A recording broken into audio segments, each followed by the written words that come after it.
Hello, everybody. It's not Matt, it's our lovely big round faces instead. Oh, Matt's off gallivanting somewhere, but it doesn't matter. We don't need him for this because tonight is kind of like an extended Malt Magic Unrolled, really, where it's time for the final run in, or the run in to the finale, should I say. So we need to do a bit of a recap. We've had 10, 20 episodes, and it's time for us to recap. So A, we remember.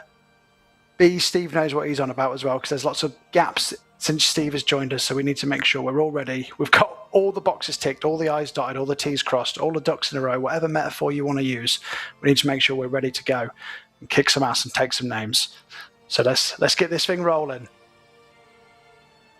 Probably content warnings? You've got to be... Oh, fuck the content warnings. There's going to be swearing. There's going to be adult humour, adult language. You know the drill by now. Roll the tiles.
It's not episode 111, guys, but, It's we're 96 coming up to to episode 111. 111. So, there we go, So it's half right.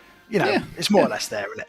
It is. Let's go down the lineup. I'll start. Hi, I'm Dave. I usually play Jewel of Shadows, the female Tabaxi rogue, but tonight I am playing myself in real life. So, would you look at that?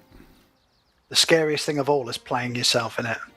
we don't get to pretend to be cool Playing or with heroes. yourself, that, however, is a lot of fun. That's a different kind of stream. Well, you can't see what I'm doing from the waist down.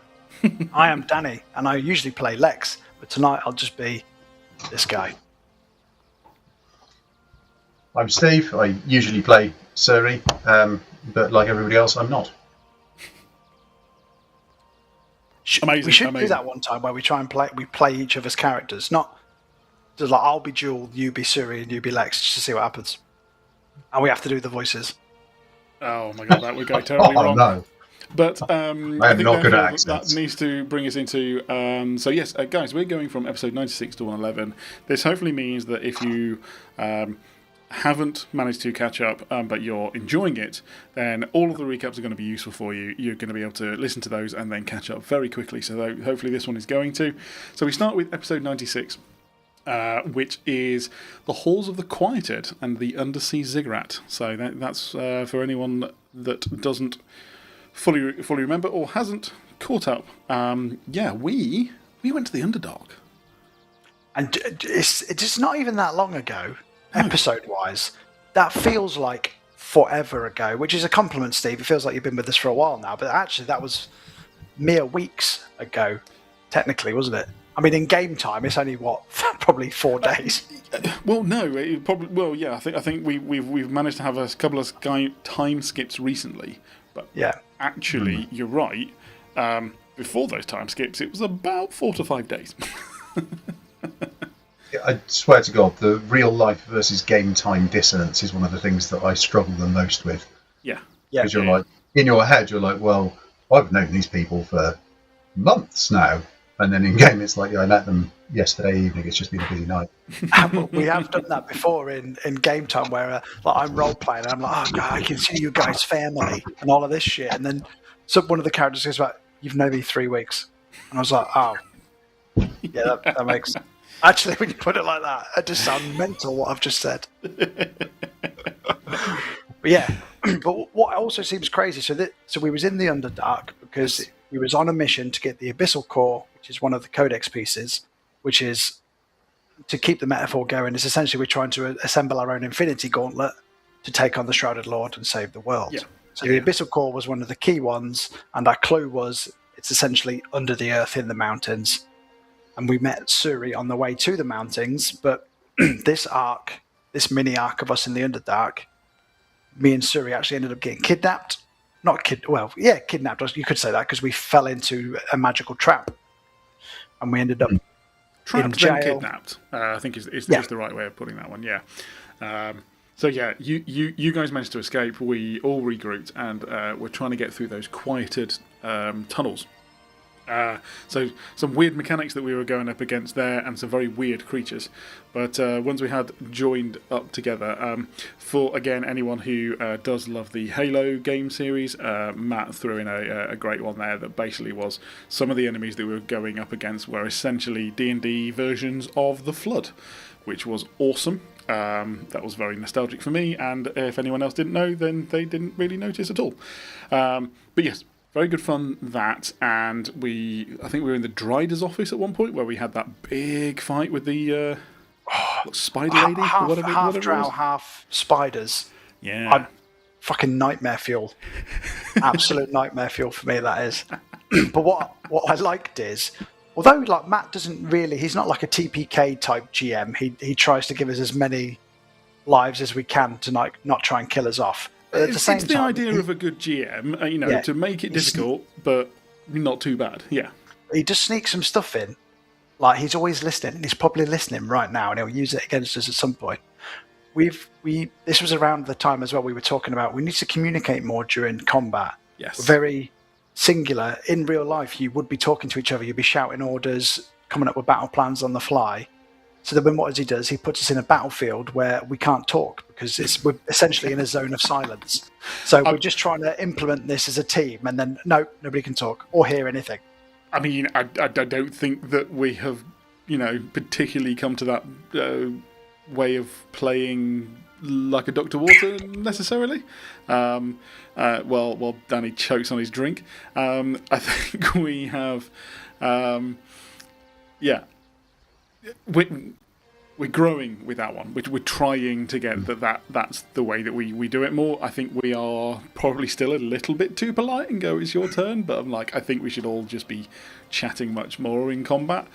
However, we are doing way better than we did like 6 months ago. So I think in that way, and I'd recommend it to anyone if you're trying to do, even if it's around the table and stuff. Quite frankly, unless the DM does tell you to shut the F up, I would say talk more. It helps everyone because this is a game, so we can play it and we can gamify it and we can be like, oh hey, I'm going to go do this. So I think it's one of the genuine pleasures and benefits. I mean, I online play is great. Right, we live in a world now where we can do this, which just wouldn't have been the case. Yeah. Arguably when I had the time to be doing it. But like, it's not quite the same. Not just in the human element, but like the dynamics.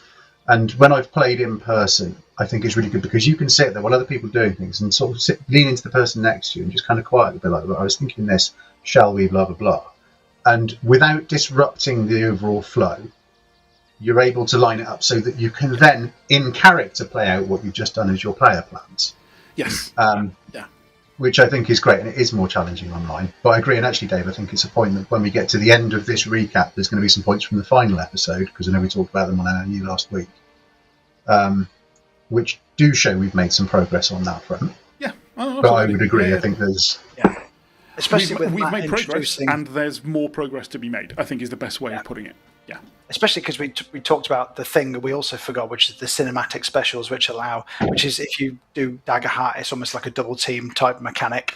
So that is essentially characters discussing what they want to do, doing it together, or even doing it yourself. So we do need to think of that a bit more. And thank you for your patience while I nearly died on the internet while I was choking on my drink.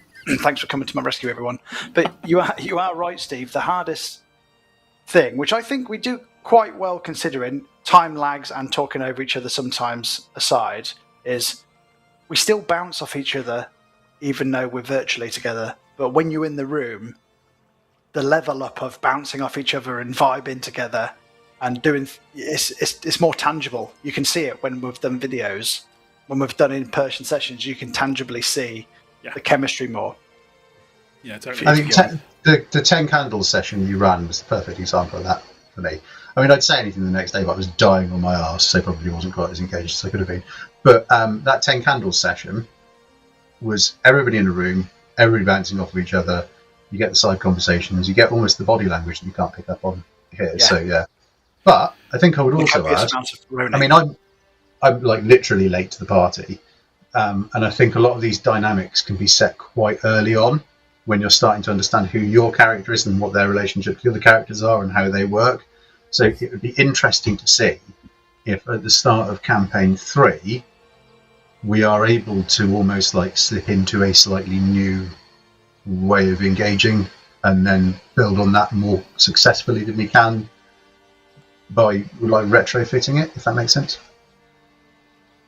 Yeah, absolutely. Yeah. I think the start of campaigns really do allow for a mixture of you don't know each other, but you can create a group dynamic a lot, well, not a lot quicker, but just quickly, allowing you to find that dynamic that you want. And I think that the way that we're planning to do campaign 3, which is very loose terms at the moment, is that we kind of come in already with that dynamic, which would be quite fun, quite interesting. So hopefully for you guys watching, you'll be able to, or listening, you will be able to sort of notice that straight away.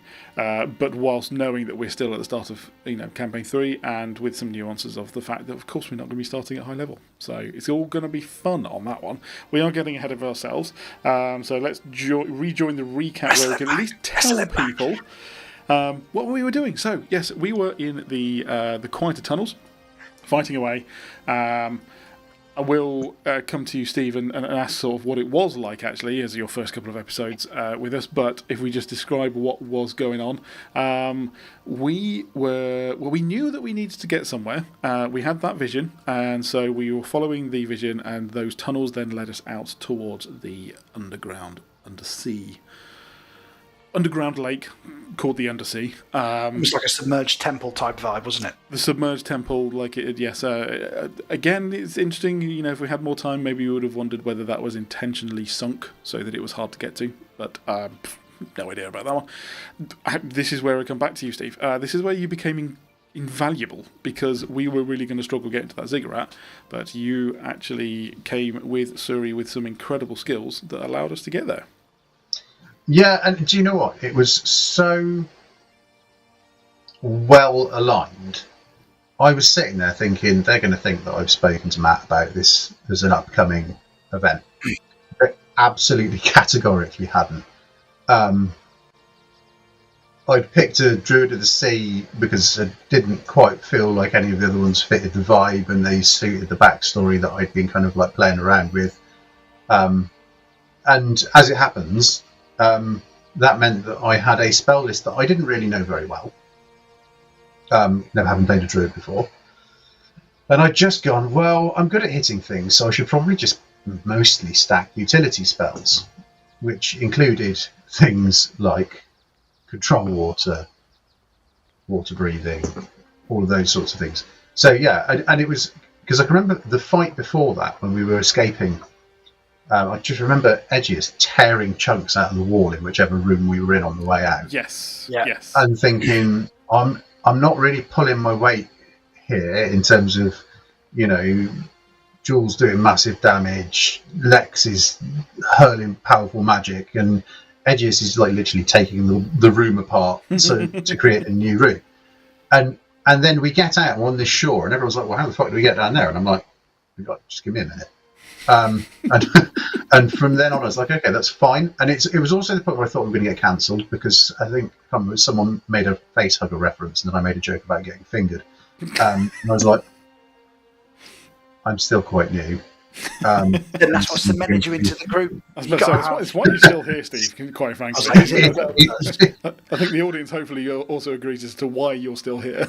Yeah, he acclimatised pretty quick. But you say you didn't contribute, right? But when we defeated the Drider, as before we got to the underwater bit, me, you, and Edgius combined 3 of our spells to essentially just put a fucking time bomb on this Drider.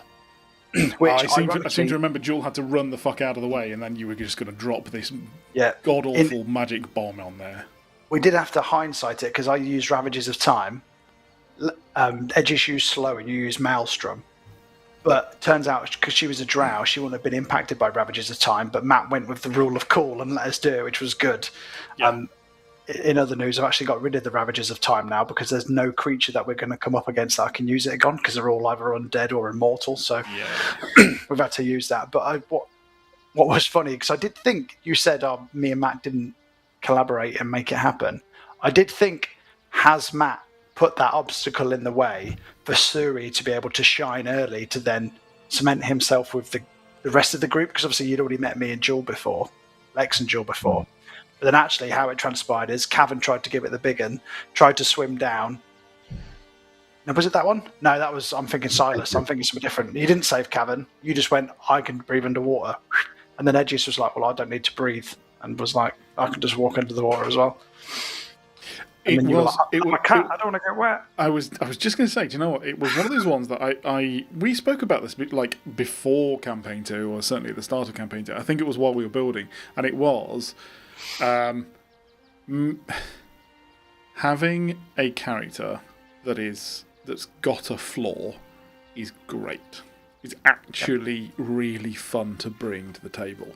I didn't necessarily. Well, no, actually, Jules was hating magic. That was her start off, and it was very interesting at the start. But to then just lean into the fact that cats don't like getting wet, I was like, this is brilliant. Like, let's go for it. Because, what do I say? Suddenly she just, dives in and just gets on with it. I'm like, no, she's going to be, horrified with having to go underwater. And this is the first time. So, let's go for it. Yeah, I do like the dynamic of characters having phobias or fears, or not flaws to the sense where it halts the story or derails it for other people, but just another little obstacle to overcome, like in Campaign 1. And I had a fear of spiders, so Matt cast spider climb on me at every opportunity, or put spiders in the thing. I don't know, I think Lex's has kind of changed as he's gone through, because his first one was fighting with his emotions and the damage that could do on a daily basis, but I'm not sure what his is now. His flaw. It's probably sacrifice. Yeah, it's Jewel actually sacrificing logic for Jewel. Yeah. Yeah. We'll jump ahead and I think we'll get back to that one, because there's some been brilliant bits about the fact that it's like, right, we must make sure that this doesn't affect us and immediately affects us, which is superb. I think the other thing that I just want to kind of reference while we're on this point was that the approach to the ziggurat and going into the Bleeding Gate bit was one of those moments where, I think people get really, really precious about, this is my character, I want total artistic kind of license over them. But that's not always the right thing to do, because that was where Arbuthnot made his debut. Yeah. And my input to that was I chose what creature he was and his name. And then Matt took on all the rest of it and created not just a character who I love independently of anyone else in the party, but who created a dynamic that was so much better than anything that I could have created as a tension between Suri and Arbuthnot if I'd been trying to control both of them. There is no way in which the Suri we know now would have doted on this octopus, squid, whatever, and been delighted and be like, oh, come here, thank you so much for having me. The antagonistic approach between the two of you is just phenomenal. That brings Suri out, that we know that, in that loving way, he can't say that, but it's just, oh God, here you are again. And the fact that it's reciprocated was perfect. Yeah, Matt making him Danny Dyer for some reason was actually quite a stroke of genius.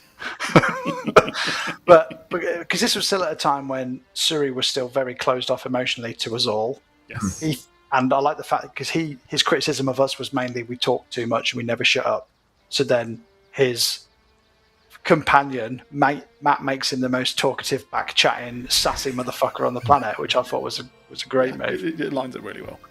Yeah, But it worked brilliantly as well, because from a backstory perspective, like, I think you can infer that Arbuthnot would be someone that Suri would have found as a familiar when he'd called out very early in his druidic development, whatever the fuck you want to call it, but his isolation as well, because he didn't have any human contact for a very, very, very long time.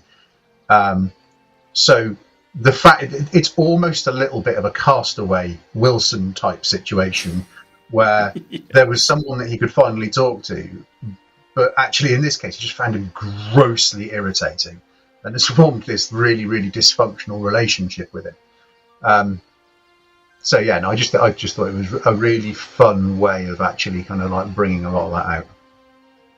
In what was actually quite a tense moment in the story as well. So we'd got ourselves into the ziggurat, into this chamber, and then on a platform was the abyssal core that we were aiming for. But then underneath it was, well, the bound hunger kind of does what it says on the tin. This massive behemoth of the creature locked in a cage that we somehow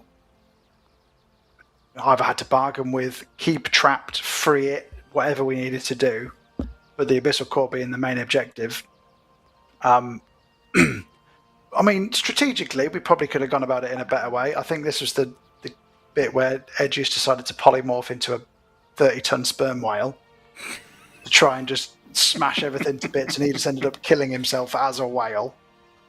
But that was one of wasn't that the moment though where we also I kind of made a deal with it where he gave us the name of the Shrouded Lords. So he gave us his Shrouded Lord's true name. Okay, yeah. That's when we learnt that as well. So we learned what the Shrouded Lord's true name was. Unbeknownst to us, we thought in terms of the Fae that would give us power over him. But I think what actually happened is it sort of gave him some power back. So that may have backfired on us a little bit. But as we were fighting the Bound Hunger, this is the first time, I think, as a character or as a team, we've tried to combine the powers of the Codex pieces as well. So we'd already collected the Mortal Keystone and the Celestial Shard. And then we gained the Abyssal Core. And then I was like, we're in a situation where the Bound Hunger has become the Unbound Hunger. Everything's going to shit. We need to get out of here before it collapses and we're all dead. So I kind of got the ability to make a wish by combining the powers. And I think this will be an interesting talking point. We kind of covered it on Malt Magicka more, but I want to see in hindsight whether your reflections are still the same. So the wish I made was save everyone in the room who deserves to be saved. And in my head, I thought it would save all of us and the Unbound Hunger would stay there. But as it transpired, we all got saved, including the Unbound Hunger. So, and then he went off. Turns out he was an old god that we've kind of re-released into the wild, and he's gone off never to be seen again. So my thinking is, if he deserved to be saved, as per the wording of the wish, I was trying to be quite particular with it, does that mean it was a good thing that we released him? Or do you think there's a consequence we might yet see in the end of this campaign, or maybe even in campaign 3? I think we'll see the consequences for sure. But I think that what we have to do is know that, I mean, probably from Lex's point of view, there's balance. So you can't have a good god without having a bad god in that respect. So he may still legit be a bad, deity, bad guy. But he deserves to be saved because there needs to be balance. And that's maybe where it comes from. And again, we know that, often in D&D, wishes come with, unexpected consequences. So maybe that was as simple as it. That fight really did bring out, as you say, with Lex, pulled out many options to create that wish. I know for Suri, peek behind the curtain. You weren't here for this fight, so you were stuck, and I know that you did that very well in bringing that to sort of Suri's attention and bringing that with the role play afterwards. But of course, we were just trying to get through. Obviously, you've talked about Edgius was doing some crazy shenanigans, but some fun shenanigans that, as you say, just meant that he did end up pretty much just killing himself. But it did cause again some increased tension for the episode afterwards, and it is also where Jewel thought that she was goner, that we were all goners, and therefore did not want to let her feelings for Lex go by. So ended up making it really awkward for everyone for the next 20 episodes. No, I thought it was really good. Well, it was, although now I think about it, also one of 2 times where Jewel has nearly fallen into like a vast void beneath some kind of Codex Peace Guardian. She's come to death many times and died twice. Feels like more than that, but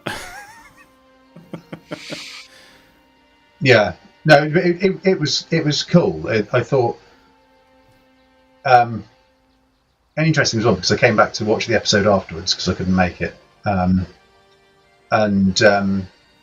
mean, aside from my kind of sitting there going, he's turned himself into a what now? I was like, I've not seen these guys fight something really big before. Is this the normal approach, or is there something else going on here? I don't know. But other than that, I think that the standout piece actually for that episode for me was Matt had that fantastic map, and the boss was as much an environmental threat as an enemy. I mean, it certainly wasn't something you're going to beat to death.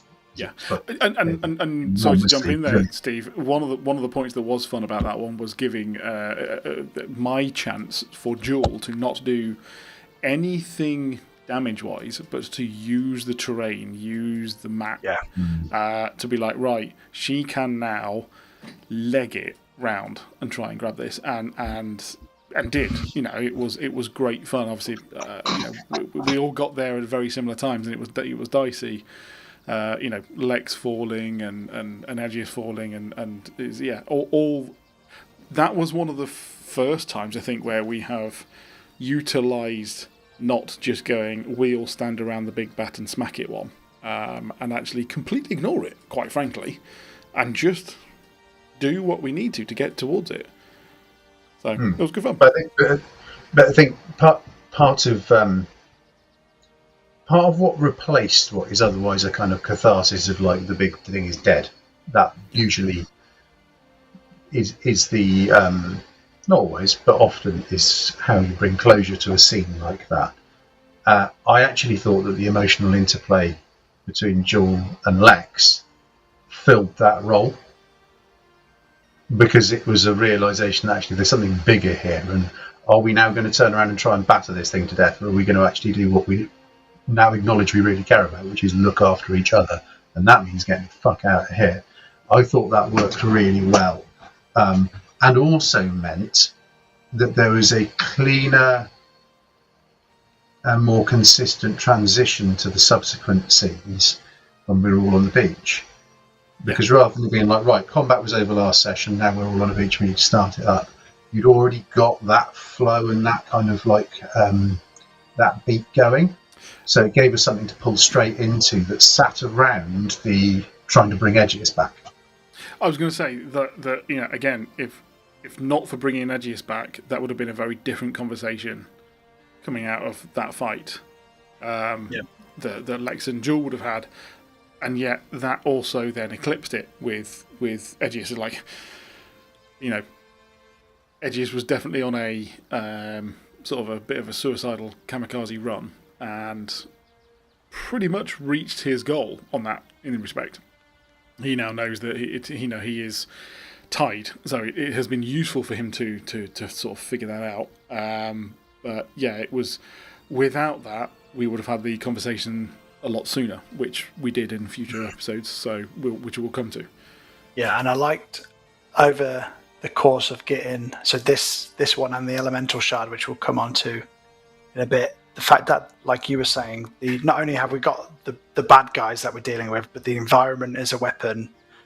What's happening to each other is then also something we're having to react to. And the fact that we ended on a bit of a emotional cliffhanger with Jewel and Lex sharing that kiss, Jewel nearly dying, Lex making a wish, taking everybody to the beach, but then that unresolved elephant in the room that was then hanging over us for however many days, because we never actually got the downtime to process it, talk about it, until like 3-4 weeks later, which I think was great. And when you RP'd that, you even said this is long overdue, but we've not had chance to rest or breathe because people keep dying.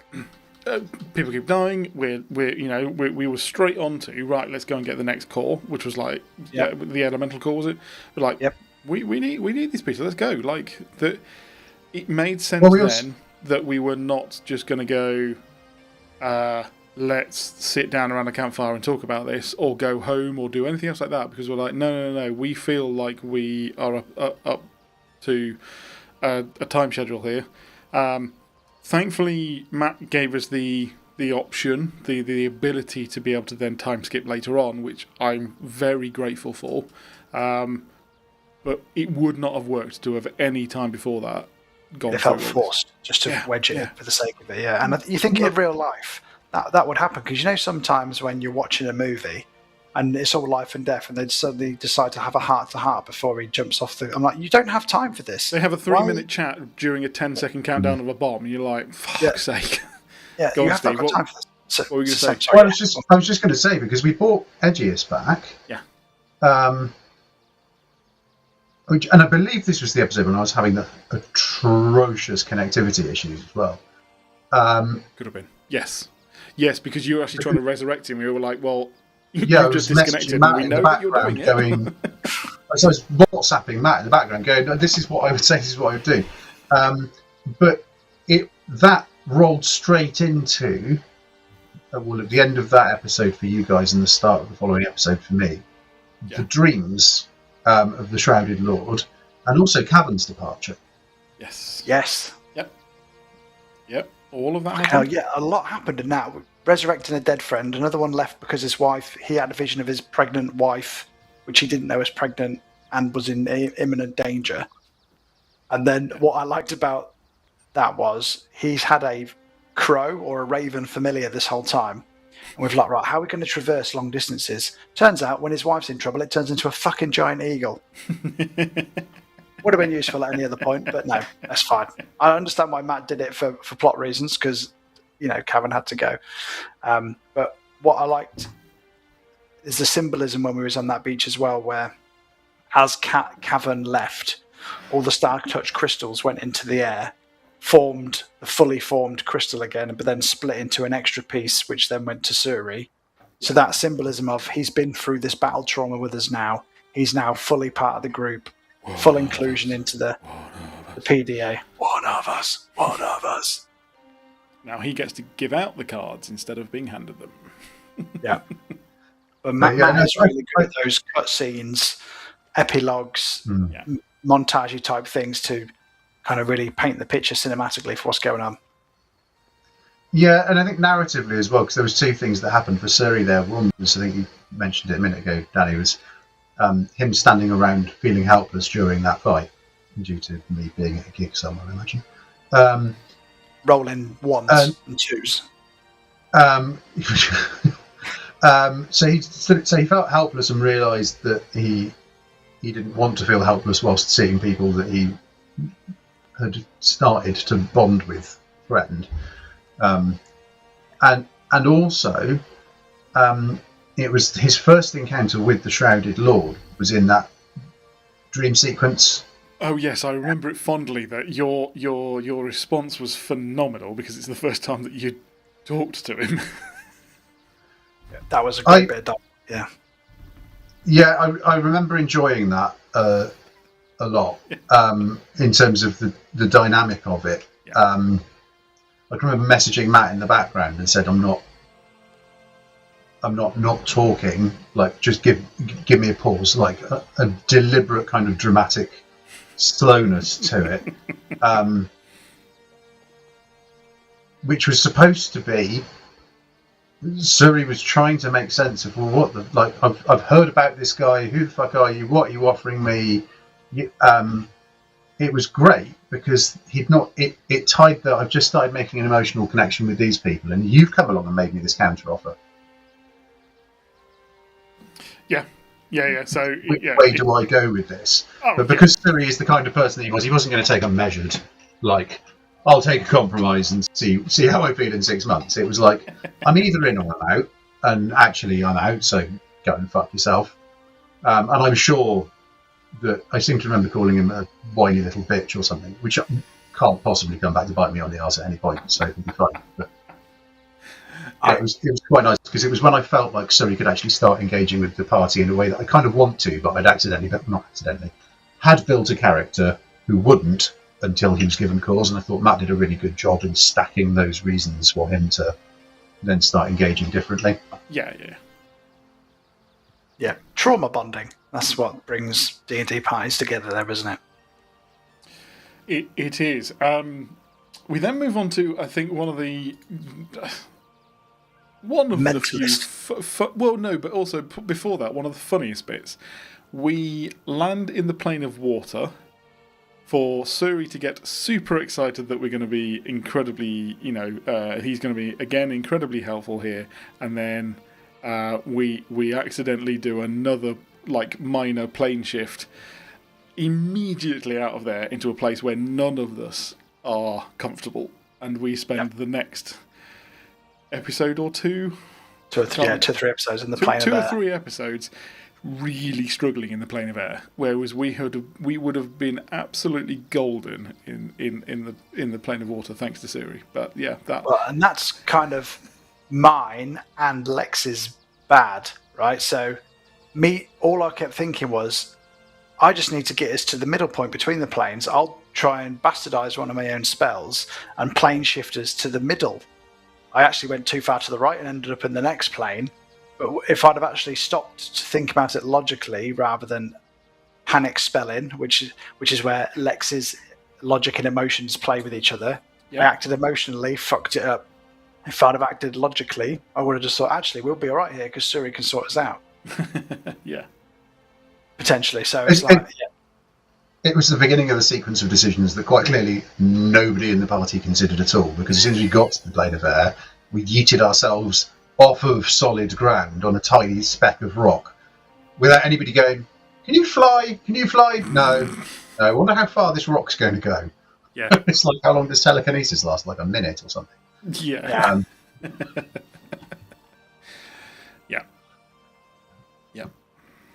But that was a lot of fun. And that's the sort... I know we've talked about tone, particularly in respect to kind of like Campaign 3, but on MMU at various points. But also kind of going back to Danny's point earlier about bouncing off of each other. That sequence, I think, is a great example of you can have a narratively impactful campaign, because we've literally just unpicked a sequence of very narratively, emotionally impactful events that then segues into something that's just fucking anarchic, but without it feeling like it's a different campaign. Yeah. And it's that levity that gives you a little bit of a release, so you can then start kind of like cranking up the pressure again without it just feeling either exhausting or deliberately like 14-year-old grim dark edgelord type. I kind of see it as this, right, go with me on this metaphor. So have you ever watched Scrubs? A bit of it, yeah. Long time ago. Hospital sitcom, yeah? Yeah. It's all whimsical and wonderful. Then all of a sudden, it fucking hits you with some hard drama, and then you're crying or you're really affected emotionally about it, and you're like, fucking hell, that got dark really quick. Our campaign kind of does those switches where it can be really, really serious, and all of a sudden you'll have a fucking bonkers episode, but then it'll end on something really hard hitting, or Matt will do a cut scene where you're like, fucking hell, we're back in the seriousness, and it brings it back down in heavy air and tension. And I think we're quite good, like you said, Steve, at switching between that, but still hopefully keep the story going and progressing it, like how we're not switching too much where you think, well, hang on, I can't keep track of this week to week, what the fuck's going on. You just expect that we're all going to be crying, with laughter or serious emotion at any point. I do like the fact that we do pick, whether it's D&D or anything else, we will pick something slightly sort of serious or dark, along those lines. It's never overly whimsical and, rainbow roads and lollipops. It is usually dark and grimoire. But because we're all children as well, we do have to bring in just the occasional cock gag, just because we can't be serious for too long. Otherwise, we outdo our contract, and we can't mess that up. So it's dark stories, serious content, serious subject matter, but we let our intrusive thoughts win, and that's essentially what it is. Totally. That needs to be our tagline for Malt and Magic. Literally that. Yeah. Collaborative TTRPG. I can't even say it. Collaborative TTRPGs with intrusive thoughts. It is. It's serious. But I mean, I just giggled at the fact that Dave used the word cock and gag in the same sentence. I think it's important though, because it fairly clearly not the only person here who feels this way. I like making the joke. I like having a laugh. If I think of a pun or something stupid, or I want to be able to enjoy that and share that with people that I think are also going to enjoy it. And in this context, that can also mean the audience, which is fantastic, right? But you need to know that you have to be really fucking supremely confident on your delivery if you're going to make the dick joke in the middle of a serious scene. That's not never ever do it, but you need to be super confident in it. So ideally, get it out of your system. Know that there's a time when you can do that bit, and then for me at least, it means that when we are having the more serious moments, you can kind of buy into those, because I'm not sitting there going, I'm not joke about being bummed in about 15 minutes. And that is something I've personally tried to improve and work on. Is there's been times, when Matt was doing, like a couple of weeks ago, Matt was doing May and Nora, but as he was getting into character, he sat like Stephen Hawkins for a couple of minutes. And I didn't say anything because I knew it was about to be a serious role play situation, a tension building part. And I was like, don't say anything, don't say anything, don't say. If you watched me closely on the stream, you could probably see me having an internal battle, just sat there like with my inner demons. But before, I would have just blurted something out. Yeah. And so I am learning more.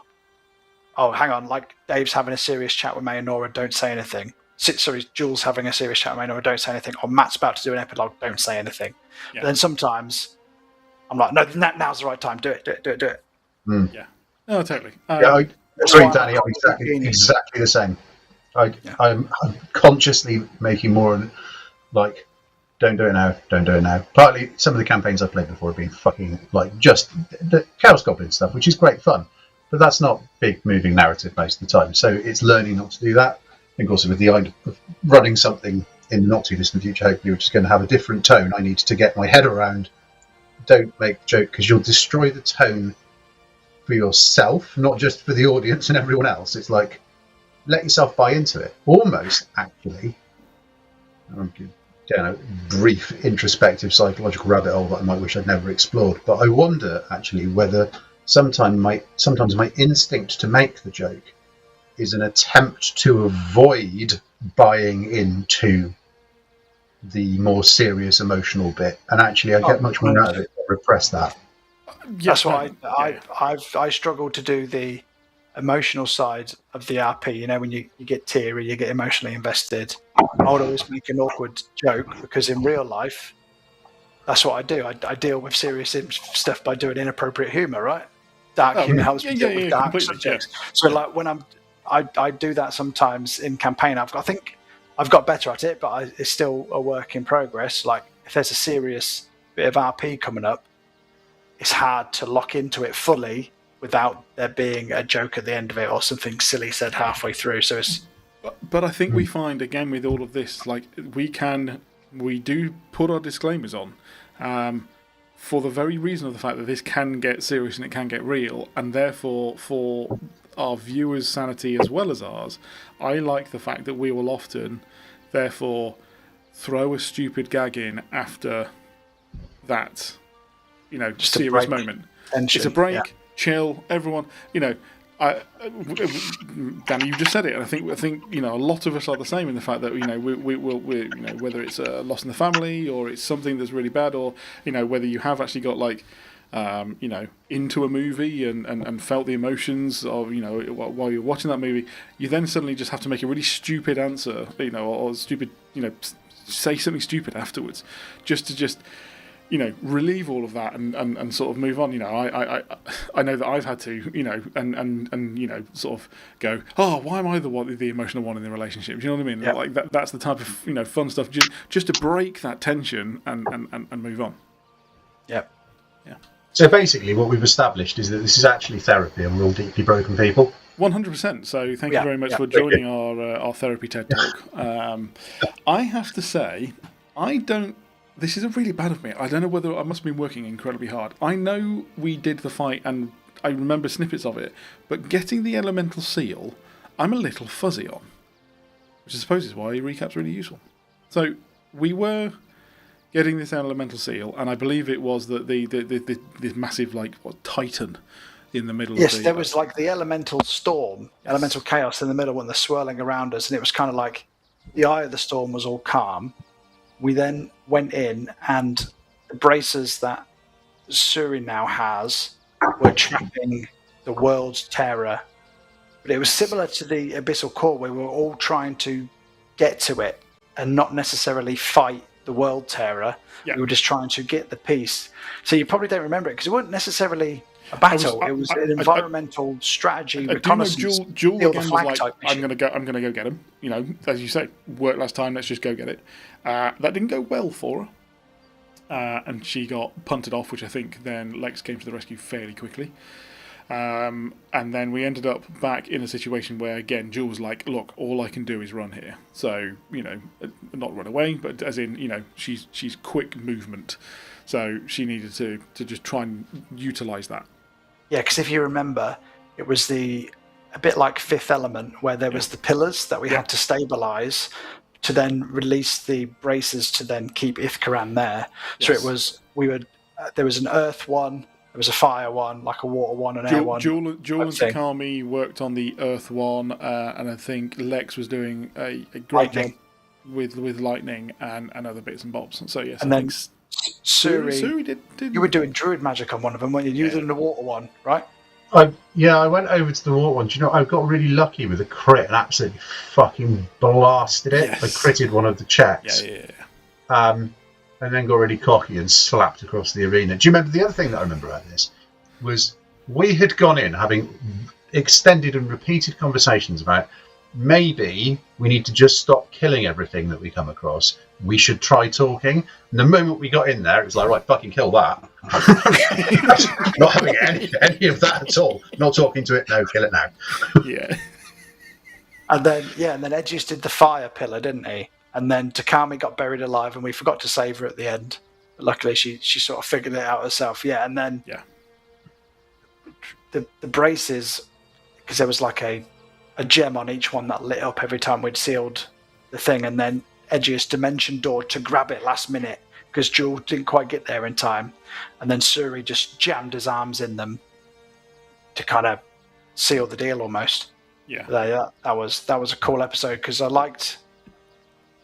It was almost like a Crystal Maze escape room type challenge where we all had to do separate stuff in unison. Yeah. Rather than I was about to say the Crystal Maze. Yeah. Yeah. I like that because we've had. What I liked about this last kind of arc of stuff is it's not been your usual battles. It's been, like you said, environments, challenges to do in the midst of battles. So puzzles under pressure, and then spoiler alert, when we get through to like fighting May and Nora, that was battle tactics, and like trying to not hit stuff, just get past them. Yeah. But yeah, so I like that we've been throwing those sort of things into the mix. But then after that, we've got the Elemental Seal. We've got all the ones we could possibly get without finding Callum. That's when Matt decided that we should introduce the Bastion mechanic. into our campaign. So we went back home to Union City to set up our headquarters. That was the main thing, I think, that allowed us. We may have even spoken about it in a Malt Magic and Rolled about the fact that we feel like we are just racing towards the end, and this allowed us that opportunity to not do that, to know that we can do time skips. We need to sort this out. We were given information basically that was like, look, the enemy's not on the doorstep, but they are, like you, planning and preparing and getting ready to roll. So it gave us that opportunity to go, okay, this doesn't feel foolish to do this, to spend time, but it is actually beneficial. And it has very much felt like that. I don't know whether it has been for you guys, but we have built armies and connections and resources, and look, I don't expect that we're going to be making our final showdown on the steps of our bastion in Union City, but I think that we will be marching from there to our final areas. Yeah, and I think just story-wise, or in real life, you would kind of do the same. We've literally just been to another plane of existence. We've been outside of the normal timeline, time-space continuum. It makes sense to then say, right, hang on, what has happened since we left? Let's take stock of where we think we need to go, but actually, what has happened in the world around us? Does our plan still make sense, knowing what's happened since we've been gone? And that was what was great, because we learned that Rosingdom had fully fallen. That was now completely corrupted under the guise of Klein and whoever else, so that's beyond saving. Yeah. We learned about Kedmir, which is a place we'd never been to before, and the fact that was now going the same way as Rosingdom if we probably didn't do anything about it. We also which we didn't really help that, and we have now confirmed it will do that. Yeah, we kind of accelerated its fate a little bit, but that is technically Suri's fault. Yeah. And during our Steve's face is like, what? Why was it my fault? Storm of vengeance over a bunch of innocent, and that crown prince that you destroyed his whole family. Obviously, he's pledged himself to the Shrouded Lord now. He's going to be the big bad in Campaign 7, and it's going to be your fault. I don't remember signing any Geneva Convention type paperwork, to be honest. If other people want to agree arbitrary rules between themselves, that's fine. Suri is definitely like the Canadians. He thinks that the Geneva Convention is a checklist. Yep. It doesn't feel like he's accomplished everything until he's actually ticked it all off. that was unfortunate. And actually, I kind of hope it does come back to bite us in the arse. Yeah. Because it was...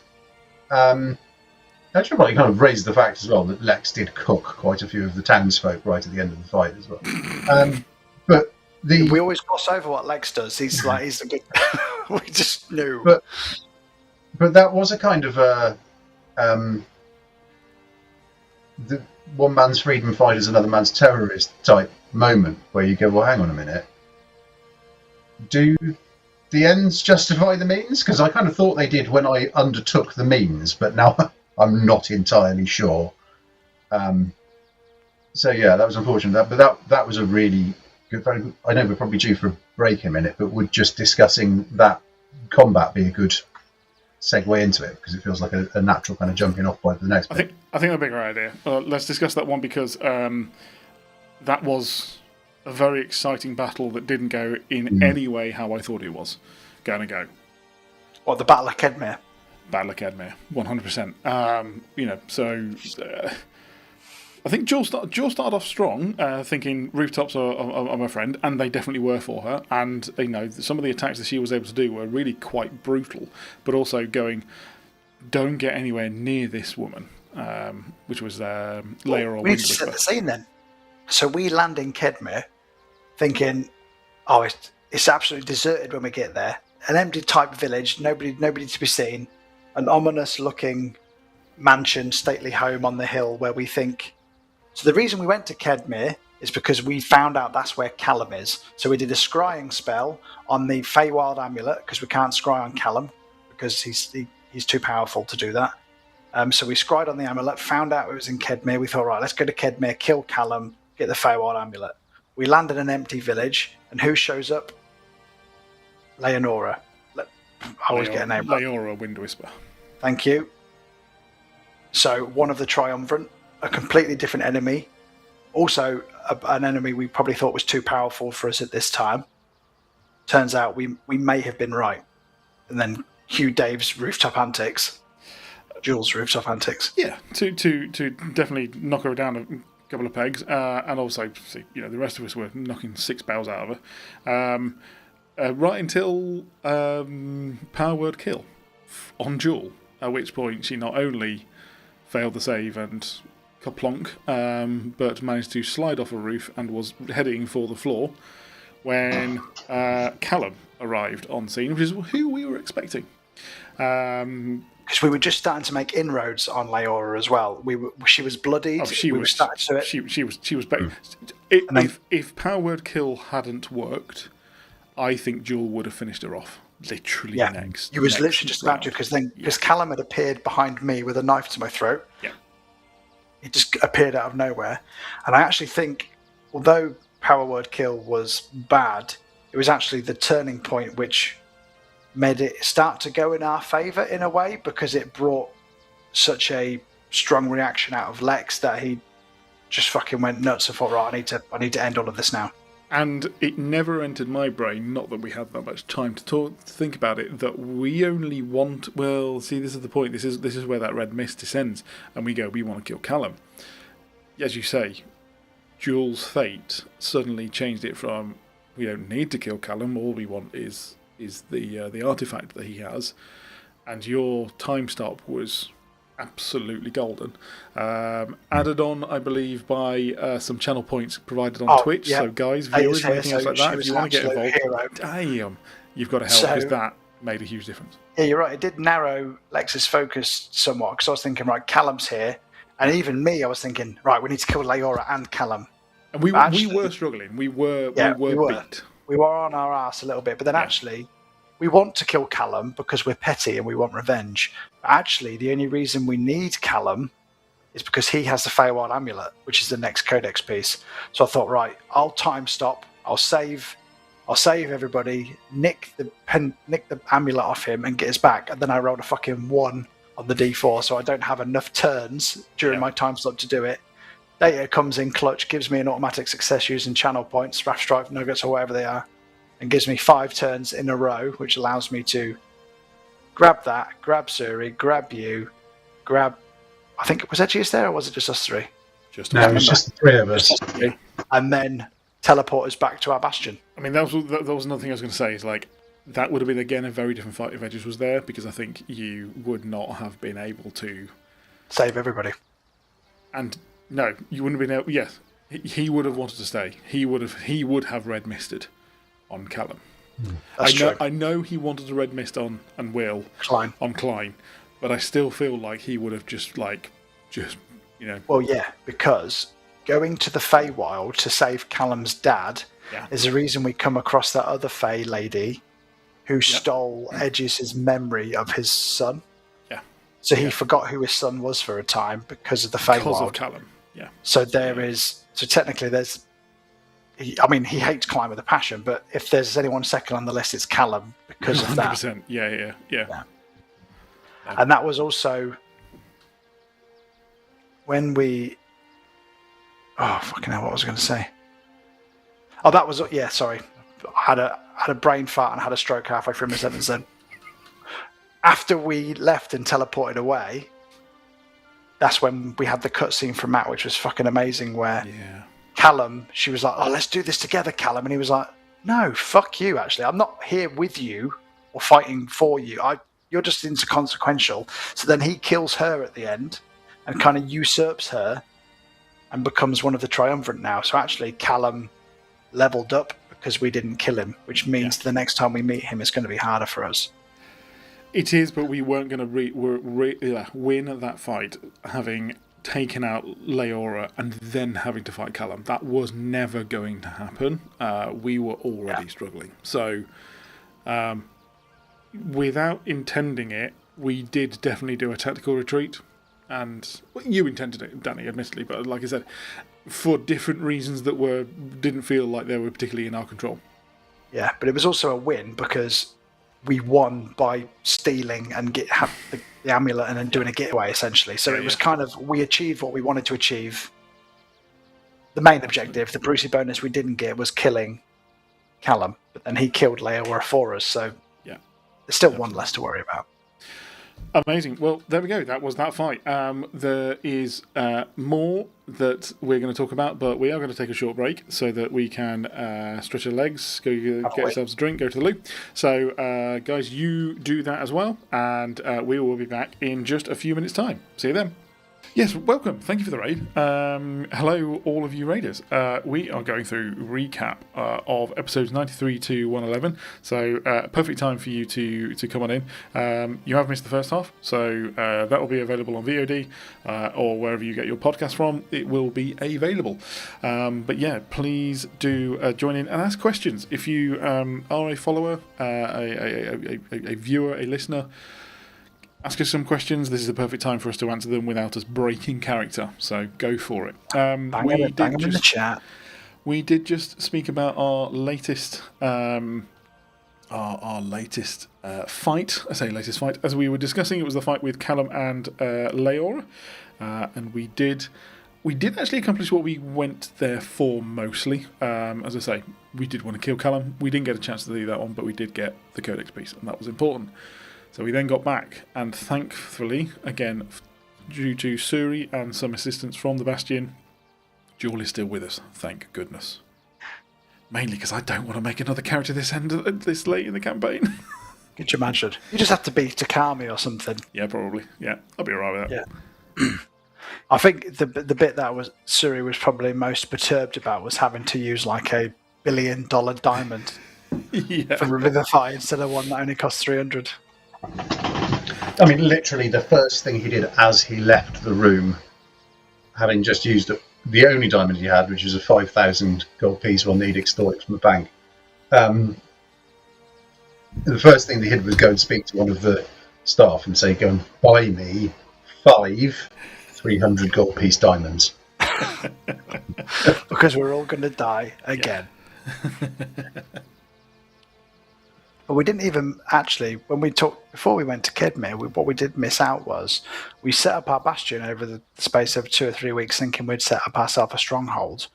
Then we were infiltrated by a spy of Shrouded Lord or Klein or whoever it was. Yes. Which led us to having a little skirmish in the halls of our bastion, but then we ended up fortifying it, getting more mages, setting up magical traps, wards, glyphs, and all the like, to actually protect it, because we were being spied on, and we probably still are being spied on, and we don't even know it.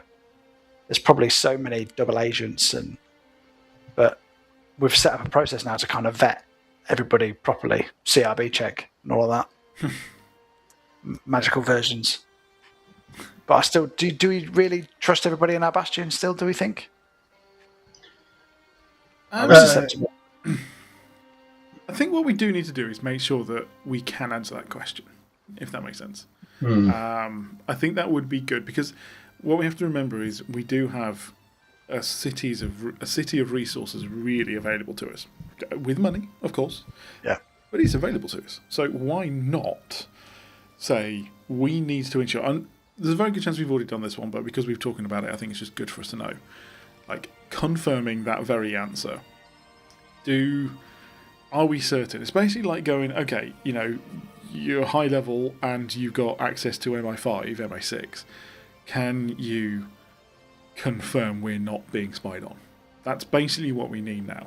Now, I think, Lex, what you said was going on with COG now means that anyone in or out is pretty much guaranteed to, you know, not be in the influence of void magic, at least. But yeah, it's one of those ones of like, we need a scan of the place, and then also the ability to be able to say, right, this place cannot be spied upon. On that note, one of the codex pieces that I believe Jewel has does have that option, but only while they're there. So that is very helpful. Well, yeah, because the reason So I was just going to say, maybe paying some local clerics or something for just a zone of truth recruitment process, where it's like, absolute precondition to you getting this job is that you agree that you are going to be subjected to the zone of truth, and you are going to answer the questions. If you sit there and don't answer, no job. You have to sit there and work through it. I think actually brilliantly in the D&D setting and with the tools that are available, should be fairly easy to spy-proof your stuff in that way. That doesn't mean that there aren't other ways of being infiltrated. Yeah, now we're actively looking out for it. We will be able to, because we were quite naive to it, to be fair, when we first set up the Bastion, thinking, we've set it up, everyone who comes in will be a good guy. But the reason because we made that assumption. Now, again, interestingly, at that time we wouldn't have been able to do this, but I now have the Feywild amulet, or Jewel does. So the wielder is immune to the charm condition and cannot be detected by divination magic unless they choose to be. Which is why we couldn't scry on Callum. Yes. Because he had the Feywild amulet on him, which is why we had to scry the amulet instead. And now I have it, so as long as and again, maybe that's something that we discuss with the available mages. Can it be that when I come back, I take it off, put it on a pedestal, and it's like boom, and just the entire place is set out to be, I get what you mean. Yeah. Proof. Do you know what I mean? We're holding it, but then at a cost to us, this is what it always is. At a cost to us, we put it on a pedestal, and suddenly the entire place is scry-proof. Yeah, because the reason I thought, would there be people who want to turn against us, is we've just been to Kedmir, we've fought Leora and Callum, but to the people of Kedmir, we've just come in and fucking destroyed it and left. Hence why the crown prince at the end in the cutscene devoted himself to the Shrouded Lord, because you're only a good guy based on your perspective, right? So to some people, we've just swept across the continent and fucking shit up. Whereas we've actually been saving them from a worse fate. But to them, they've come in and they've destroyed my market stall, or they've burnt down my tavern, or. I mean, for one, I think that is the epitome of D&D. We go into save. It's the classic trope. Absolutely, every single adventuring party does it. And there's a reason why this game is so much fun, and that seems to be a part of it for some reason. There could be pockets within Union City itself that think, yes, we've been deemed the saviors of Union City, yes. But there might be underground pockets thinking, no, you've absolutely ruined it and upset the apple cart that was my normal everyday life. There's definitely two sides to politics, that's for sure. Isn't there, and I think we heard whispers of this in the street, there was some kind of thieves guild. There was a thieves guild, and I'll admit, I think it was this week, I thought, I said that Jewel was going to go and speak to them, and then just after that completely forgot to actually go and speak to them because we were trying to do stuff in order, and I was like, I just completely sideswiped that one. Yeah, Jewel is technically part of the Serpent's Cloak, the Thieves Guild, and very much has the opportunity to become a very high-ranking member, skipping a lot of levels because we actually saved the head of the Serpent's Cloak. The Serpent's Cloak is currently taken over by the allies of the Shrouded Lord, but we killed the individual who was, the cancer, the emanating cancer of that particular organisation, and we have reinstated the original. I wouldn't say good guy, but they're kind of They're not bad, they're not good, they just work for their own interests. They are 100% neutral, to be honest. Whereas they got usurped in a coup or a mutiny, and then they were people who were working for the Shrouded Lord, essentially. So we've reinstated him as the head of, but their Thieves Guild probably undersells it, to be honest. They're a network of spies, assassins, reconnaissance people, intel. They are kind of like a MI5. Underground communication. Very much that. But again, not for any county, state, or area. They are in themselves. Not for any sovereignty, not for any kingdom. They work for themselves and for money. They are. There's no to say they won't align themselves with who they think is going to win. Yeah. Our buyer we've kind of got his ear because he's on our side, but that's not meant to say he's not going to back the other horse at some point. So that's and essentially what I wanted to do, and I think what we will do if we back at the Bastion is I will pick that one back up, and Joe needs to basically go, right, anyone in the Serpent's Cloak, get in touch with them and go get this letter to a buyer, and basically be like, look, you said don't get in touch, he'll get in touch with me, but it's not how this shit works. and we now need assistance. Yeah. So how do they relate to the Black Veil side? Because that's got a shitload of intel forces as well. They are part of what could be considered as, if the Serpent's Cloak are neutral and or leaning towards not so great, there is a second intelligence secret organisation called the Silent Order of Scytharas. And they helped us out a lot, and we then also found out that the Black Veils are very much part of that. So that's how that connects. Now, from the point of view, if it wasn't for my backstory, and maybe I'm leaning on this too much, I would 100% say Jewel wants to be part of that Silent Order more than the Serpent's Cloak. However, I said in the start of it that she had some training via the Serpent's Cloak, at which point I kind of feel like she's going to want to still be part of that. Plus, we also just saved and reinstated the head member. So,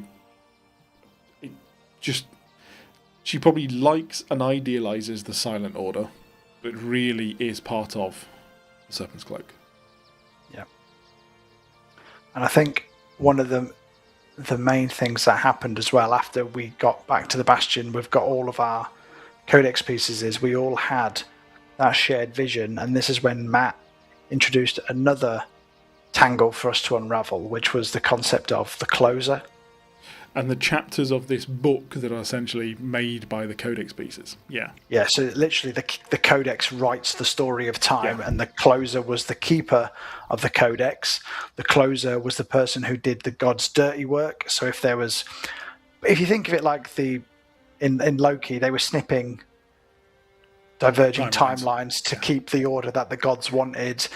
And then it got to the point where the closer decided, actually, the gods might need clipping. So then they rewrote the story of the Codex to trap the closer in the void. And the thing we've been wrestling with ever since is the closer the Shrouded Lord? Has there been more than one closer? Do they just get rid of one and get a new one every time they do something they don't like? Because in a later episode, Matt, once we got a new chapter, I think we're up to 7 chapters in the Codex storybook now, in a way. The last one said he is still watching us, or they are still watching us from the void. But could that still be the Shrouded Lord because they're outside of time and place, so he can be 2 at once? Or do we think there is a Shrouded Lord and the closer? So I still haven't squared that circle yet. No, I'll agree with you. I'm with you on that one. I have not put my my betting pound on which side of that it is, but it also lends itself to why the old gods have disappeared / are leaving, and why other gods have moved in. So it all seems connected. We just don't know how or why yet.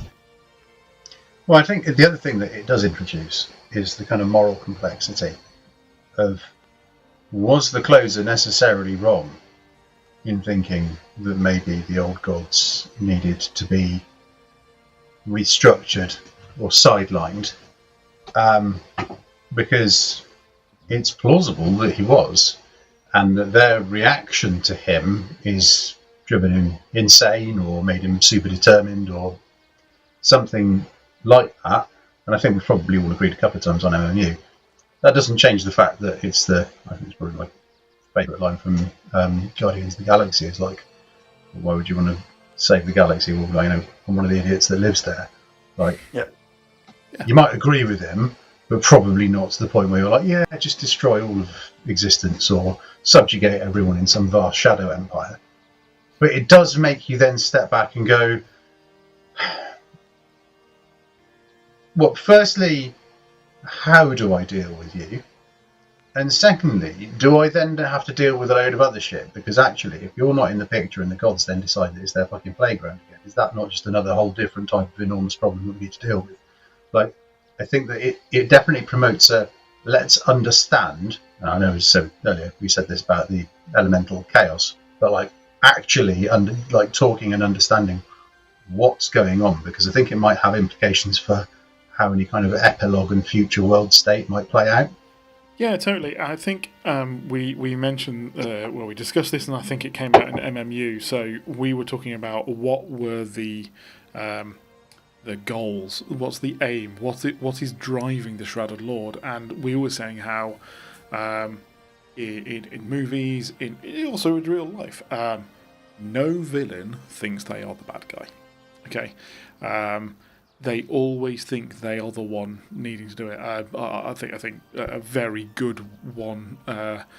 Thanos is a good one, and Ra's al Ghul in the Batman, certainly Batman Begins. I know he's obviously they think they're the ones making the hard decisions no one else will make. Exactly, they're all going, oh yeah, we're the ones who come and burn down the city when it gets corrupt, and all this one, and they're going, we're doing the right thing, and that's what's really interesting. So I think Matt even said that he's not changed the Shrouded Lord, but he did alter his why he's doing it and added that. He basically went, I haven't actually added that. So that's what we have. We haven't found that out yet. We haven't, but I think we are getting snippets. I think in some way we'll find that in those chapters of the Codex we are finding why. And again, whether or not the closure is the Shrouded Lord, in some way it's all connected. And I think that's one of the things. And in the